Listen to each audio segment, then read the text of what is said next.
Our next speaker, Dr. Mylynka Cardona, is Assistant Professor of History at Texas A&M University of Commerce, where she teaches courses on public history, women in travel, exploration and discovery, and cartography. It's a lot of A's. She specializes in the intersection of gender and travel, especially in the 19th century. A transatlantic historian with a background in historical cartography, Dr. Cardona is currently writing a book manuscript about 19th century Dutch woman Alexandrine Tine, who traveled and explored the Nile River in the 1850s and 60s. Her most recent article, From Reparations to Respectability, the Tine Family of Liverpool, we love her, yeah, can be found in the Global 19th Century Studies volume number. Her paper is entitled Women and Exploration in the Atlantic World. Please welcome Dr. Cardona. Thank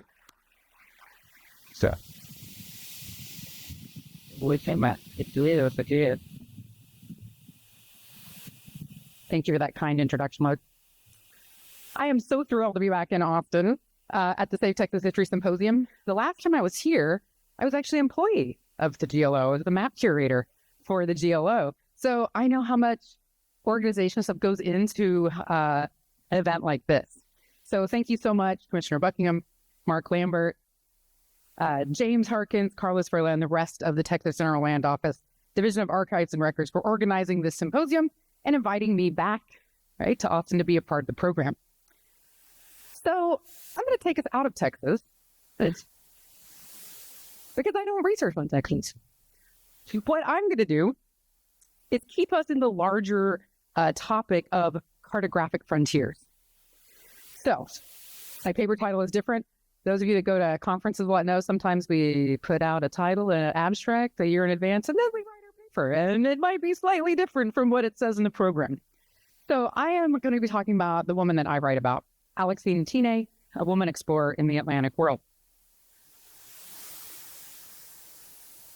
I love this quote by J.K. Wright. Terra incognita. These words stir the imagination. Through the ages, men have been drawn to unknown regions by siren voices. Two things that always pop out at me at this. Men, right? I see some, Stephanie Cole's here. One of the reasons I am a professor, by the way, she was on my dissertation committee, so thank you, Stephanie. Men have been drawn to unknown regions by siren voices. Women luring these men to their deaths, right? Please. Let's start with a big map, cartographic. It's a little later than the period I'm talking about. But Professor John Hegland, in his essay, Empire's Second Take, sees cartography and mapping as the way Great Britain displayed global dominance in the rest of the world. As depicted here. By the end of the Victorian period, the sun indeed never set on the British Empire. And Hegland points out that the cartographic visibility of British dominance testifies to the characteristic space of British imperialism. The map both measured and represented the British Empire, and maps produce imperial spaces. After settling the mystery of Africa's Niger River in the first third of the 19th century, discovering the source of the Nile was the quest of Western European geographical societies in the second third of the era. At the forefront of this exploration charge was the Royal Geographical Society, or the RGS, of Great Britain. The desire to find this ever-elusive source of this great world river was multifaceted and rooted in the fascination with the concept of origins on vogue at the time because of the Galapagos Islands work of Charles Darwin and the publication of his work on the origin of species in 1859. Another part of the draw was that explorers of antiquity had looked unsuccessfully for the Nile's origin, and by the age of imperialism, it was still unknown to Europeans. It was also paramount to this age to discover what Africa held in the way of resources and raw materials, not to mention potential for all the other colonial endeavors. And finally, exploration and discovery was necessary to overcome the cartographic horror vacui, or the fear of blank spaces on the map. The interior Africa was undiscovered country and a vast unknown to Europeans.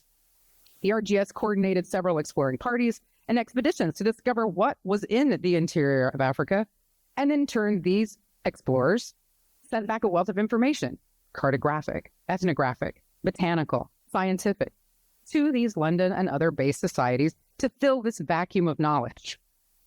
These explorers were all men, save one self-funded woman. Born in 1835 into an aristocratic life of wealth, status, and comfort, Alexandrine Tine lived her life as an adventurer. She was far removed from the tapestried parlors and social expectations of high society at her home in The Hague. She was the product of two socially well-connected parents. Her father was a wealthy Anglo-Dutch merchant, Philip Frederick Tine, and his second wife, a Dutch baroness, Henrietta van Kappelin. During her youth, the baroness devoted herself to giving her daughter, or I should say during teenage youth, the baroness devoted herself to giving her daughter the best available education she could. And by her early teens, Alexine was fluent in both Dutch and English. While at her home in The Hague, the young Tine took an active role in her own education, immersing herself in the volumes of books available at the Dutch Royal Library, which conveniently was the building right next door to her house. She also took continuing lessons in geography, archaeology, botany, and other sciences, and was an early adopter in the new medium of photography. In fact, literally a month, maybe 2 months ago, a cache of her actual photographs of Sudan was found. I don't have images here, unfortunately, but it's super exciting for my project because they were identified as her work, and there's some of the very first photographs of some of the indigenous people in Sudan and what's now South Sudan. So the combination of a mother with an aristocratic title and the family's immense wealth allowed the teenagers to travel as they pleased. Her familiar connections in both the Netherlands and Great Britain allowed her access to the uppermost levels of society across Europe, the Middle East, and eventually Africa. Most importantly, her wealth and status allows her to transgress the socially constructed gendered spheres of her time. By the mid-1850s, Tine and her mother had traveled extensively throughout Europe. By the time she had reached the age of 18, however, it seemed their interests in the tamer European grand tour spots had waned. This is a portrait of Tine on the horse. She's about 14 years old in the Austrian Alps. So her father had died about 5 years prior to this trip, and she became the wealthiest woman in Holland, saved the royal family at the time. So they were able to travel widely, and she and her mother traveled fast. Very scandalous. So, in 1853, Alexine's ending of her courtship with a Prussian attaché to the Dutch court sent the Tine women off on what was supposed to be a 2-year tour of Europe, with Vienna as the final stop. However, an outbreak of cholera in Vienna had the women diverting to Italy instead. Not a bad diversion. In November of 1855, while in Venice, they began inquiries about travel to Egypt. On December 17th, after a week at sea, the Tine ladies settled into their Alexandria hotel and hired a janissary to be their local guide and protector. This would be the start of all of her life in Africa. Tine began studies in Arabic as the women took part in standard tours expected of Europeans. They saw the pyramids in Giza, which Alexine actually ascended, the Temple of Karnak, Valley of the Kings, all of the standard things. They took a 10-day camel caravan to the Red Sea to experience desert travel before returning to Cairo, having spent almost 4 months away. They then spent the next 6 months in the Holy Lands because why go back to Northern Europe for winter if you don't have to? They spent Christmas of 1856 back in Cairo, planning their second Nile voyage. The goal this time was to reach the Sudan. Alexine's beau rêve, her grand dream, according to her mother, was to go to Khartoum at the confluence of the White and Blue Nile, but no steamships were available for this trip. So in January of 1857, they hired a large dahabia, which is a big, think of it like a river yacht, kind of a pleasure boat for passengers. And they spent 8 weeks on the Nile, but difficulties crossing cataracts and things like that had them turned back. November 6, 1857, after nearly 3 years away, the Dutch women finally returned home to The Hague. But in 1861, Alexine and her mother begin preparations for their longest Nile voyage to date, Cairo to Khartoum, amassing provisions and arranging the transfers of money to see them through the voyage. John Tine, Alexine's English half-brother in Liverpool, handled their finances in the absence from Europe. They'd also convinced the Baroness's sister, Addie Van Kaplan, Adriana Van Kaplan, also known as Aunt Addie, to join them. So now we have 3 unescorted women, 2 women in their 50s and a woman in her 20s. On January 9th, 1862, the 3 of them set off from Cairo in a party of 3 boats and provisions to last them for a year. In their own words, in a letter to family in England, they, quote, "We're no longer tourists." And this is a big turning point that these women are saying. We are not tourists here going for exploration. Arriving in Khartoum, April 1st of the same year, Tine heard tales about the steady stream of expeditions going up both the Blue and the White Nile in search of the great river's source, and a missing party of British explorers, John Hanning Speke and James Augustus Grant. Tine decided to take the White Nile course to Gondokoro in hopes of meeting up with these explorers and giving them aid. September 30th, 1862, they arrive in Gondokoro, and the woman took several excursions from here before deciding to see the river above or south of Gondokoro. But locals advised them that this river is unnavigable. Undaunted, they chose to follow the river upstream as far as they could. And so this is where they start taking their journey down from Gondokoro. Right? So they start up here in Khartoum and come down this way. At this time, though, Gondokoro was thought to be the farthest navigable point on the White Nile. They succeeded in traveling 5 hours by boat past Gondokoro to the towns of Juba, which is now the capital of South Sudan, and Rija. And in fact, there is an obelisk in Juba that has a plaque of Alexandrine Tine on it. Sadly, I don't think I'm it's it. Before they had to turn back, because just past Rija, it does indeed become unnavigable. The Tine women become the very first European or otherwise to travel by steamship this far up the Nile River. There is inference from her brother John Tine that his relatives would actually have made it to aid Speke and Grant had they been able to get past the point they were on. Royal Geographical Society President Roderick Murphy and M.P. Murchison noted their accomplishments in 2 separate presidential addresses, stating that between Khartoum, the present southern boundary of Egypt, and Gondokoro, no obstacle on the river navigation exists, as recently proved indeed by the voyage of the enterprising and intelligent Dutch ladies. He also mentioned their opening up of the Nile and doing their part in Europe's civilizing mission in Africa.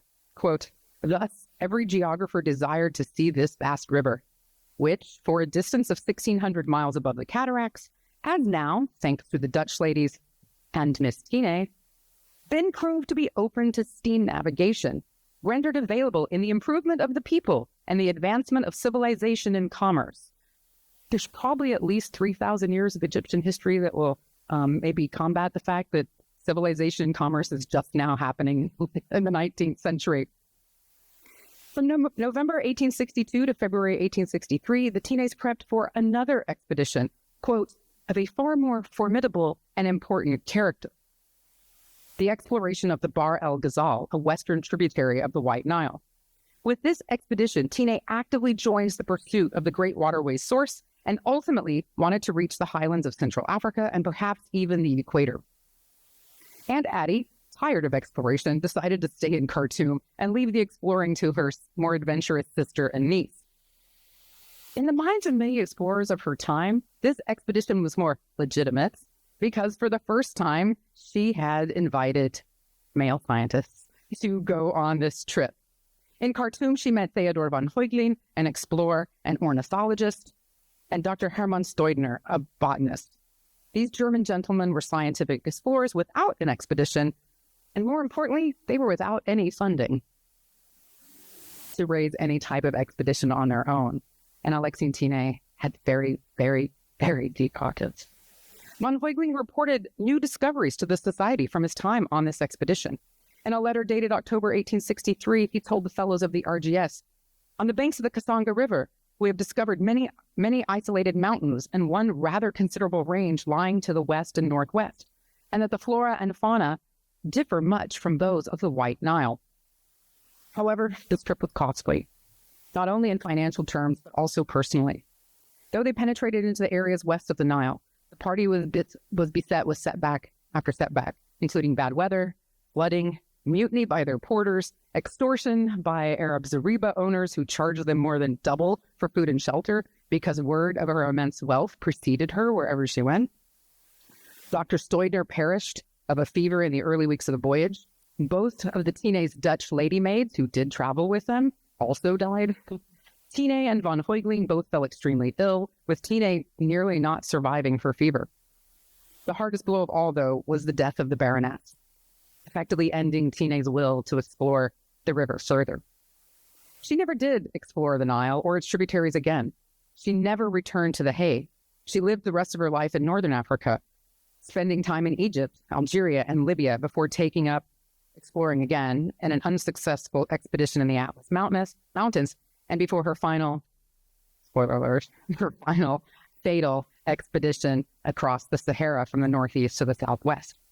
However, it's because of her explorations that the larger public knew of her and how we know of her still.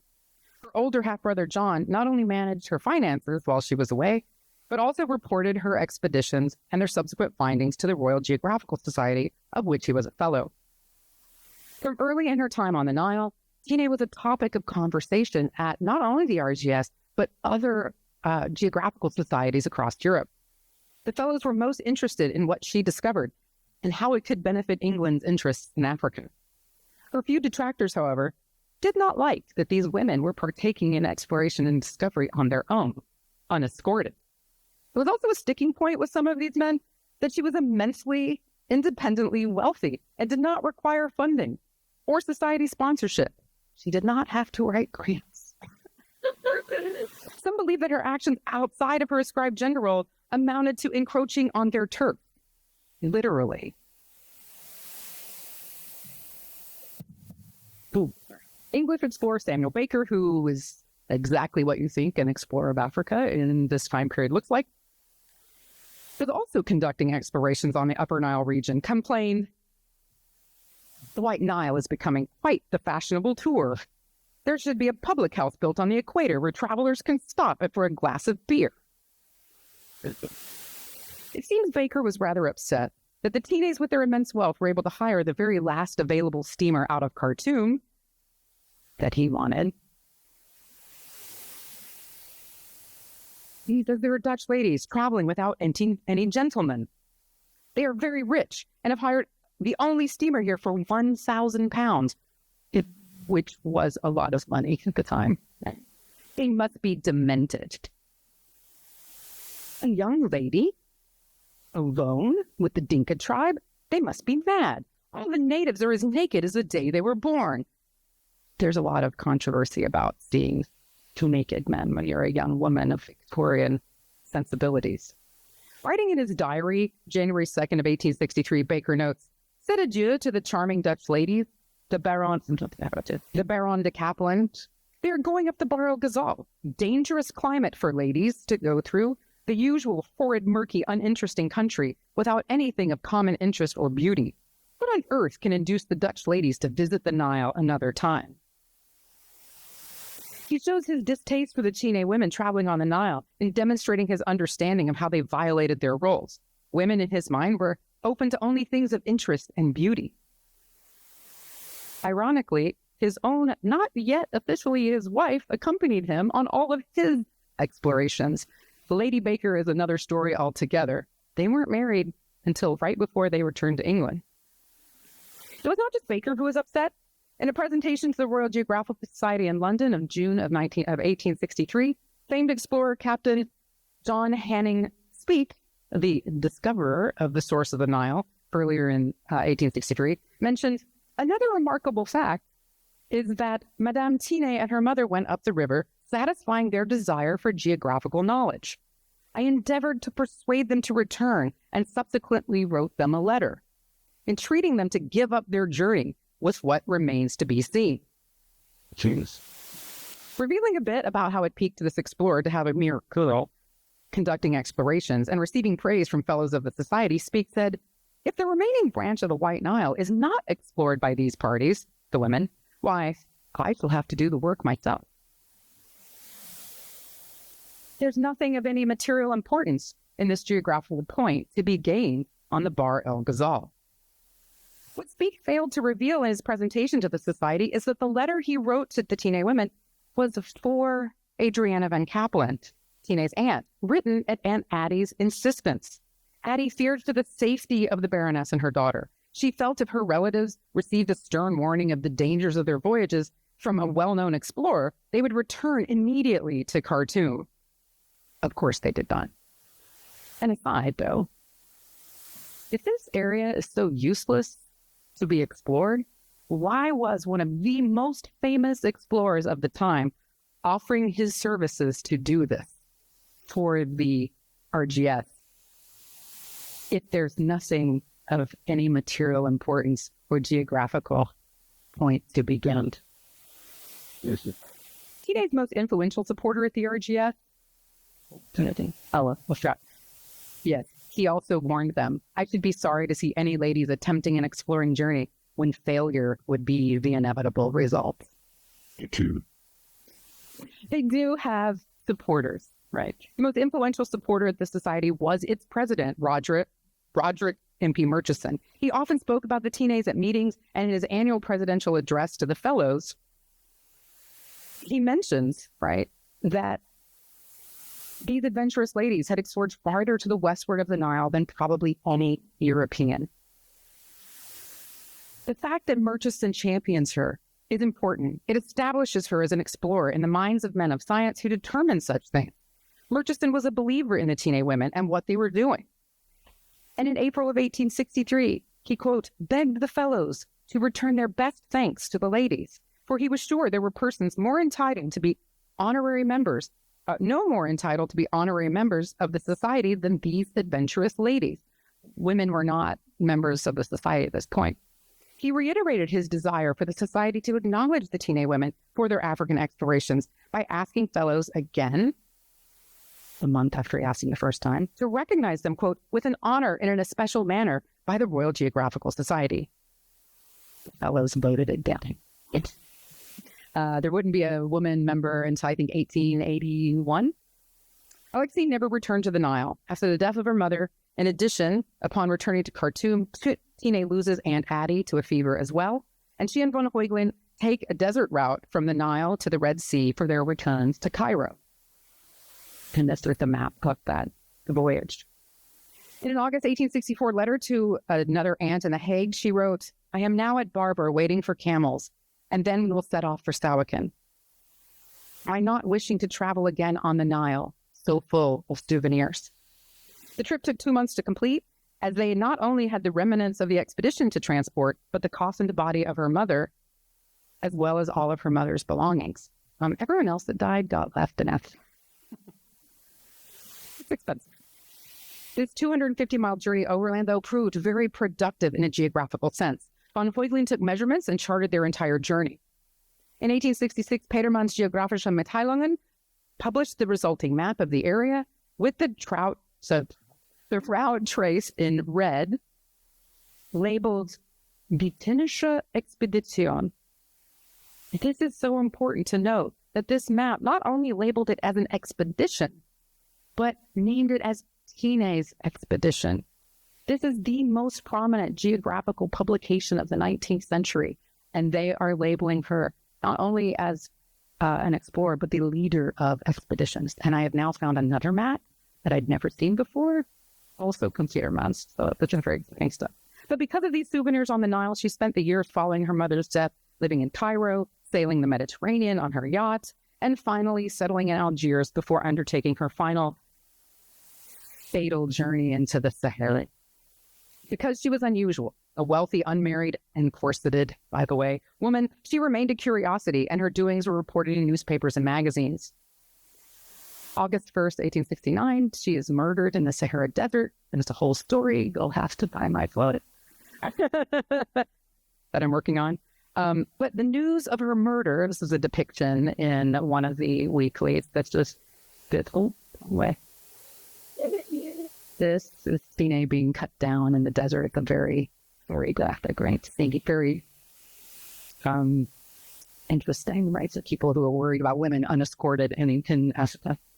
Reports of her death cropped up in newspapers in large metropolitan areas that you expect, like London and Paris and New York. even in smaller cities, showing up in the news notes section, August 27, 1869 edition of the Galveston Tri-Weekly News. You're welcome, Jane. It's full drag detective. Teenage transatlantic afterlife, though, begins almost immediately after her death. She becomes the subject of countless articles and publications in the United States and elsewhere, beginning in 1870. Stories of Alexina of the Nile and Alexine the Exploress show up in local newspapers and in more widely circulated publications such as the Ladies' Repository, the Illustrated American, Leslie's Popular Monthly. A man named William Wells writes a book called The Heroine of the White Nile, What a Woman Did and Dared. It was a Sunday school reader.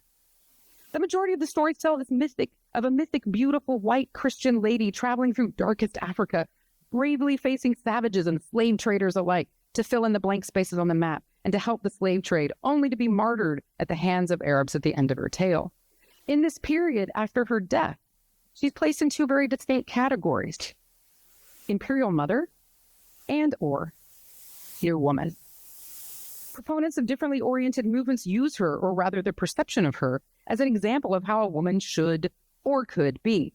The first group, who champion imperial motherhood, strive to keep the era's fading ideology of womanhood in place, but let women expand the domestic sphere and their pious influences to the perceived less fortunate and uncivilized parts of the globe.